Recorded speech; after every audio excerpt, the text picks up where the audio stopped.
the Moggcast, a fortnightly conversation with Jacob Rees Mogg about the topics of the day.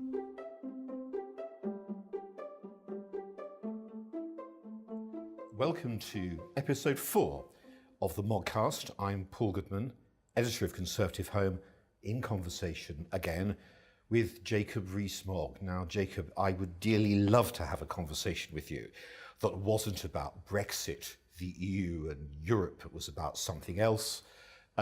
This week, yet again, I've regretfully decided this is impossible and we must return to Brexit because there's so much going on.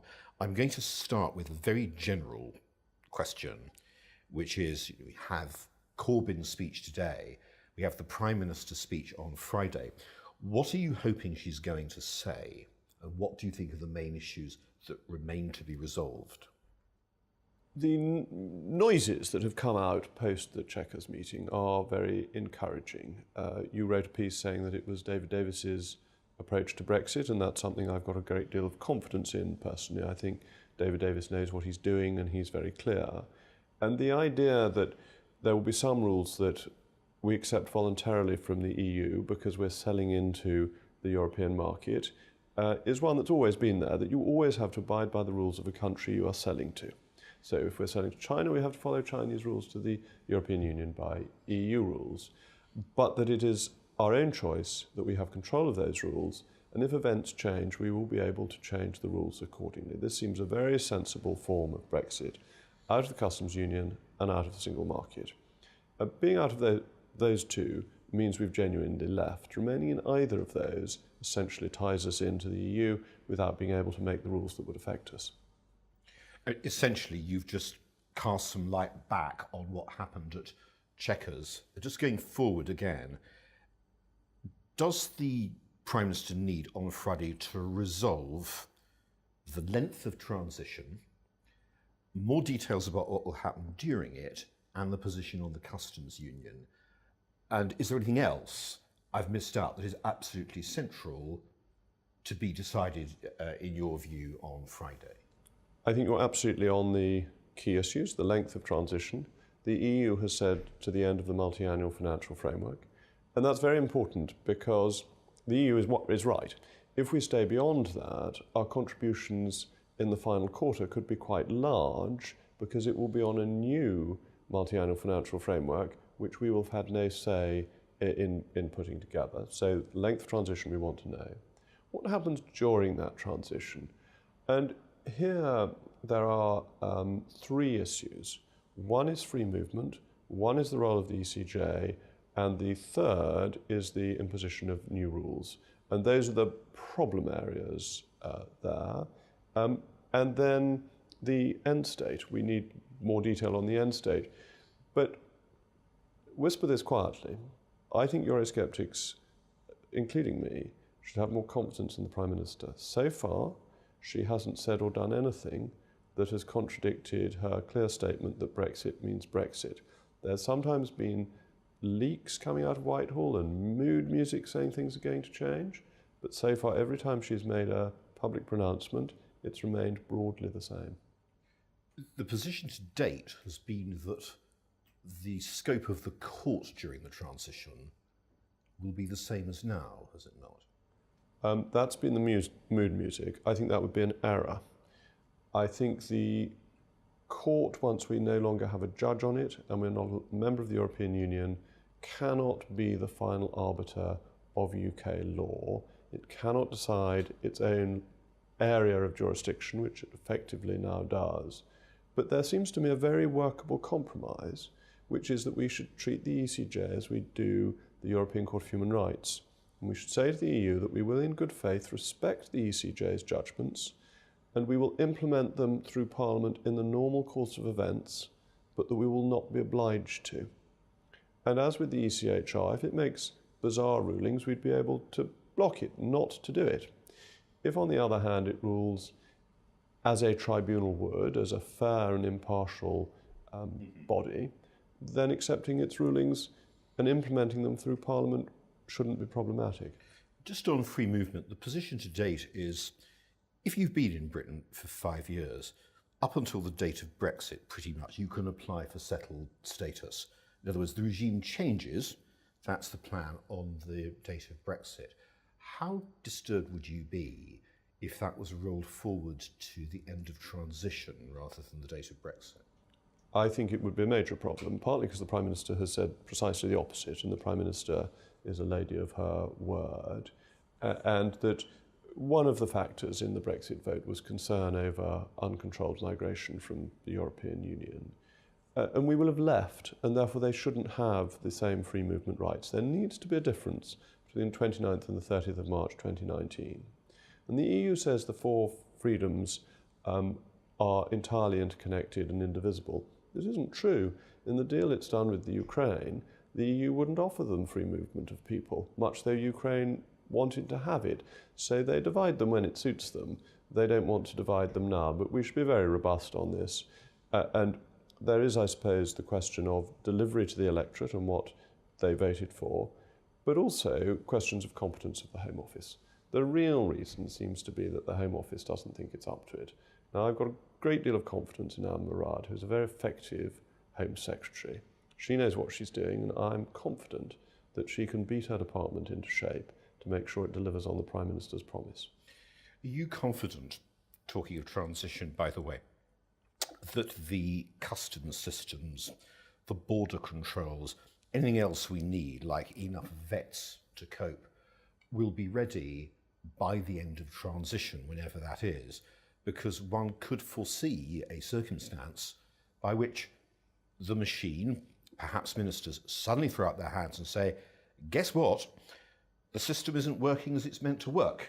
That does happen sometimes in politics, and our systems aren't ready to leave transition on the date that was promised. Terribly sorry about that. Nothing we can do. We're going to have to extend transition up until the general election and beyond. Are you worried this could happen? Well, HMRC has already made very clear that it could have a customs system up and running by March of next year. So it could do it if we left without a deal. And that's been given in evidence to a number of select committees. So I think that issue has been dealt with. But there are two aspects of this. There's the aspect going out and there's the aspect coming in. In terms of things coming in, we have discretion to decide. So we can say, okay, we haven't got enough customs inspectors, therefore we're going to carry on allowing EU goods to come into the UK. And that's a decision we can make, and it doesn't need any transition, it doesn't need any agreement from the EU. Then there's the question of going out, and that's a matter for the European Union to have the systems in place to deal with our goods going to the EU. And in Rotterdam, they are already employing more customs officials to make sure it happens smoothly. But we can't agree an extension transition if the EU hasn't got systems in place, because that would give them an incentive not to put the systems in place to bind us into the EU. You're not worried about the apparent nightmare prospect of lorries being backed up in Kent because there's not enough parking space for them and so on and so forth? Well, the issue there is really whether the Calais authorities are capable of dealing with the number of lorries going back, a third of which are empty. So they shouldn't be too difficult. And if they don't get back, it's quite a problem for the European logistics operation, because they would be missing a lot of lorries that they need for further onward goods movement. The two-thirds that have goods in them going back to the EU, part of our arrangement, part of our deal will be that the EU will facilitate their passing through. And that isn't unduly complicated. That's done in lots of other parts of the world very efficiently and very effectively. So the EU already has some systems in the Sweden-Norway border, operates very efficiently. This shouldn't be a problem. And just turning from it to the customs union, the position really is pretty clear. We're not going to be in the customs union. The Prime Minister said that. We're not going to be in a customs union. The reason for that is we don't want to be in the common commercial policy, be bound by the common external tariff. I mean, she said all that at Lancaster House.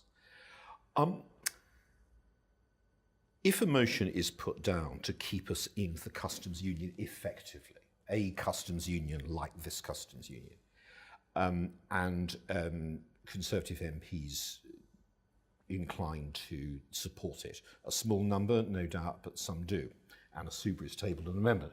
Should the government make this a vote of confidence? Well, can I rewind briefly on the customs union issue, because Turkey is not in the customs union, it is in a customs union with the European Union as its counterparty. It does not have the free passage of goods from Turkey to the EU. For us to be in the customs union effectively means we have to be a member of the European Union. A customs union doesn't help you on the passage of goods. The customs union means you haven't left. In the customs union, Labour risks signing us up to TTIP, the partnership with the United States, which might potentially open the National Health Service to American competition, which Labour has strongly been opposed to. They're not saying, as I understand, they're going to be in the customs union, they're going to be in a customs union. Well, I thought Mr Gardner on the radio this morning was saying they were going to be in exactly the same customs union as they're currently in. But perhaps we'll find out The one more. he said would leave us a vassal state in the summer before you use the phrase. That's right. Right. And now he quite likes being a vassal, as does Jeremy Corbyn, against what he'd preached for 30 years. But leaving that to one side... But then, sorry to press this, but they can't leave the European Union in that case. You can't stay in the customs union and leave the EU. That's right. They're asking for something that is either Turkey, which doesn't really work, or is remaining in the European Union, which they say is not their policy. But the risk of either of them is that they're absolutely obsessed by the TTIP issue. But the EU could sign TTIP without the UK having a vote, without the UK having any representation, and the NHS would be opened up to competition from American firms without so much as a buy your leave. So this is socialists wishing to bring American businesses into the NHS. And if they think that's a popular policy, I wish them every success. But to come to your question, should it be a vote of confidence? It doesn't work like that anymore. So, when Harold Wilson was Prime Minister and Jim Callaghan, if a vote was lost, the government, having announced it was a vote of confidence, would go to the palace and say Parliament should be dissolved. Now, Parliament can only be dissolved subject to a vote of confidence with specific wording under the Fixed Term Parliament Act. That means you cannot say a vote on the customs union is per se a vote of confidence. What you can say is that this is a vote where if I lose it, I will resign, or if I lose it, I will put down a motion to move to a general election that requires 2/3 of MPs to vote in favour.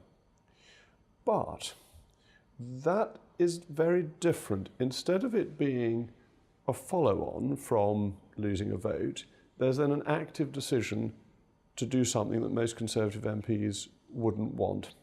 And therefore I don't think it works. I don't want the government to lose on the customs union, and it may be that threatening a vote of confidence would help them, but I think the changes constitutionally alter it from being a process to being an active decision. Very interesting. And I don't think most Conservative MPs want that. So if there was a vote on the customs union and the government lost and there were a vote of no confidence the next day, the government would win. And the two are not the same. And I don't think under the Fixed Terms Parliament Act you can make them the same. I think a way I would rework that idea is, I think you're saying to me, look, Paul, once upon a time you might have been able to do that. But I'm telling you in terms, a lot of my colleagues, and some ministers too, are in no position, in their view, to want a general election. They don't want it. The Prime Minister couldn't really do this, even if she wanted to, because the backing for it simply isn't there. Well, I think that's right. I think you could get to the ridiculous position that the Prime Minister might propose. I mean, I don't think she'll do this, because she's far too sensible, that we move to a general election and require 2/3 majority, and Tory MPs vote against it because they don't want to move to a general election. Would render her whole position as Prime Minister questionable. Well, I just don't think this is realistic. What do you think some of the cabinet members with marginal seats would say about the prospect of a general election, some of whom may think of themselves as future leadership candidates?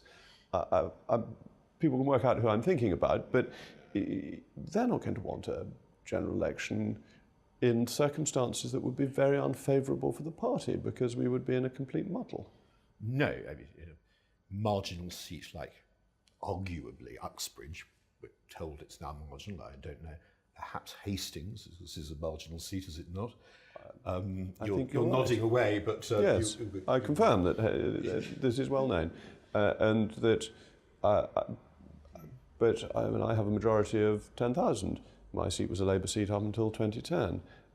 We want to have a general election in 2022 when Brexit has been dealt with and we're getting on to dealing with housing, funding the NHS, tax reform, all sorts of other issues that the government has to deal with. Just going back for a moment, under fixed terms, you can, under fixed terms, call a vote, as the government did only last summer.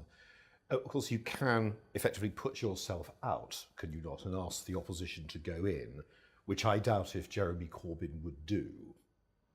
Well, you'd be in the position of Disraeli in 1873, if I get my year right, where Gladstone resigned, hoping that Disraeli would take on a minority prime ministership, and Disraeli refused because he wanted to force Gladstone to dissolve, and it worked very well for Disraeli, refusing, and he then won the 1874 election with a comfortable majority. This is very interesting speculative constitutional territory from my point of view, but I don't see this happening. You see, under the Fixed Term Parliaments Act, if the government resigns, the Queen then has to send for a Prime Minister who can command a majority. If there's nobody, then you move to an election in a fortnight. But if the Prime Minister can still command a majority, then surely the Queen just asks the Prime Minister to carry on. So just to clear another matter up, if it's not a vote of confidence, there'd be no case at all for withdrawing the whip from anyone who happened to vote for such an amendment. I've argued before, I think the Conservative Party is a broad church. Yeah. The whip was withdrawn by John Major from some Maastricht rebels. It just made his life more difficult. Withdrawing the whip is a very serious threat for people who are completely opposed to the government. I think doing it on the European issue would be an error because there are people within the Conservative Party who I hold in the highest regard, who I disagree with on Europe. That doesn't make them bad Conservatives, they just have a very principled and different view. And they ought to stick to what was in the manifesto, and leaving the customs union was, unless they've specifically said so in their own personal election addresses, which some of them may well have done. But withdrawing the whip seems to me to be narrowing the appeal of the Conservative Party and moving away from the approach historically we've always had of welcoming people in who are broadly within the Conservative family. Just going back for a moment to the principles, the issue of the customs union. One thing we're constantly told now from certain quarters is you can't resolve the problem of the Irish border unless we're in the customs union. What's your answer to that? Well, my answer to that is simply not true. Even the European Parliament produced a paper saying the border could be done with technological solutions. So even people who aren't sympathetic to our leaving have worked out that it is possible to do. And you forget, or people forget, that we will have control of how we police that border. So if we simply say there is not a border, people and goods are free to cross it, who is going to enforce it? It's a matter for the EU, then it's their problem, not ours. And do you really think the Irish are going to impose a border of their own volition? I mean, you know Ireland much better than I do, for family reasons. But do you think the Republic of Ireland is going to put up border posts because it's told to by Monsieur Barnier? Well, it's an interesting question here. It's, Barnier takes my mind to France, and of course the French are taking a very different view of this to the Irish. They're pointing to the border and saying, hang on, this isn't, as you acknowledge, just your border, this is the EU border. And we're worried about the standard of produce and goods that may come from the UK into the EU over the only land borders. So Ireland, though I think some Irish politicians are reluctant to admit it, is feeling competing pushes here. There's a push from us to get the best deal that we can find in our national interest. There are also other countries who are zealously watching the border and want it up to a point to be in that word we're all not meant to use, hard? Well, that's a matter for the French government, but it does seem to me to be like posturing, that we know at the moment that the standards in the UK and in the EU are the same, and that whatever happens, the UK is going to maintain high standards of produce that is sold in the United Kingdom. And it's slightly fanciful that herds of cows are going to be taken across the Irish border and then put on a ship to France, taking with them dangerous English diseases. That I think it's basically a negotiating point to try and pressurise the Irish to ensure that the Irish border becomes a more difficult issue than in reality it is for other interests that France has. France basically wants our money because otherwise it has to pay more into the European Union budget. Presumably your view is, of these contested paragraphs in the agreement that was reached before Christmas, that the principle that was expounded at Chequers as mutual recognition, in effect, would solve the problem of regulation, which some people in Ireland are arguing can only be dealt with if we stay in the single market and the customs union. Well, I think that's wrong. I think mutual recognition is a sensible thing for developed states to do. I think we should have mutual recognition of US standards. And any pharmaceutical has been approved by the Federal Drugs Agency. I would be very happy for it to be sold in the United Kingdom without needing to go through separate tests within the UK, that the FDA set some of the highest standards in the world. Likewise, I'd be very happy for agreements to be reached between the SEC, the Securities and Exchange Commission, and the FCA in the UK for financial regulation. That I don't think we should have this narrow European sphere. We should look to the world and look to countries where the standards are high enough that we can accept them without additional checking. And bear in mind, the EU uses standards as a non-tariff barrier. So under CETA, the Canadian deal, chemicals can be imported into the European Union free of duty. They still have to register with REACH. But the Canadians have a very good reputation for their standards. They're as well regulated as any European country. The only reason for making their chemicals register with REACH is as a non-tariff barrier. I'm going to have to ask you at this point, since you've raised the point about goods and services coming into the United Kingdom from America and Canada, I'm going to have to ask you the chlorinated chicken question. Well, as I understand it, there's no longer chlorinated chicken, that practice has ended. But the issue here is, I think, one of labelling. I think we should let people know what they're buying. The New Zealanders did an investigation into chlorinated chicken before their free trade deal. And they discovered that no consumer had ever been harmed by the chlorination of chicken. The only people who felt any health effects were the inspectors who'd gone around inspecting how the chlorination was done, and they'd got a bit too much chlorine. The New Zealanders thought it was perfectly safe, and I think you should let people know, this chicken's been chlorinated, this one hasn't. Which do you want to buy? So if the practice hasn't ended, you'd be content, unlike Michael Gove, for it to come here as long as it was properly labelled? As long as people know, yes. I think you should trust the consumer to decide for him or herself whether they want to risk chlorinated chicken or whether they think it's disgusting. As there's chlorine in their tap water, I doubt many people would be too worried. What's your sense overall of where the negotiations are now?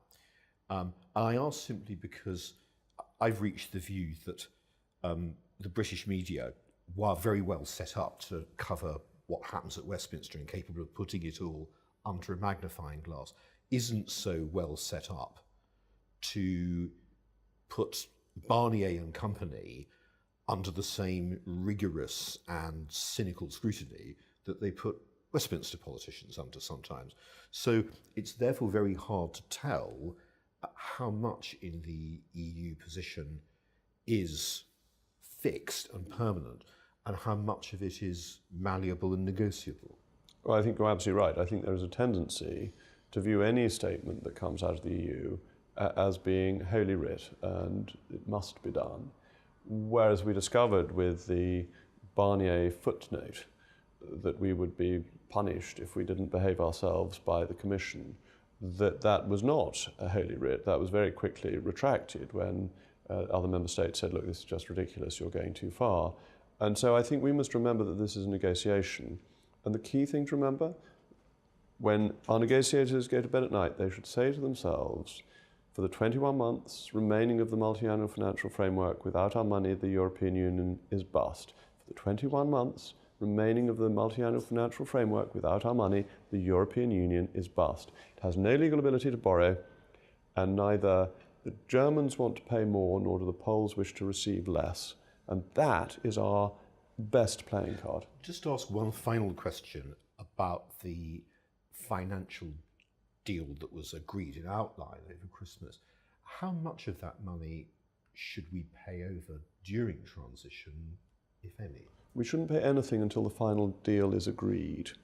But without the money, their finances just don't work. It is our strongest card. As soon as we've paid, our negotiating position is weakened. This is really important. The other thing that's crucial is that though that was agreed in stage one, the money relates to all the remaining stages of the negotiation. Nothing is agreed until everything is agreed. And if we don't get a good trade deal, we take our money away. If we don't get a good implementation deal, we take our money away. And that's what they need. That's what holds their feet to the fire. Jacob, thank you very much. Thank you very much. And thank you all for listening. The Mogcast will be back in exactly a fortnight's time. And in the meantime, you can listen to it on SoundCloud, on iTunes, on YouTube, and of course via the Conservative Home website. The Mogcast, a fortnightly conversation with Jacob Rees Mogg about the topics of the day.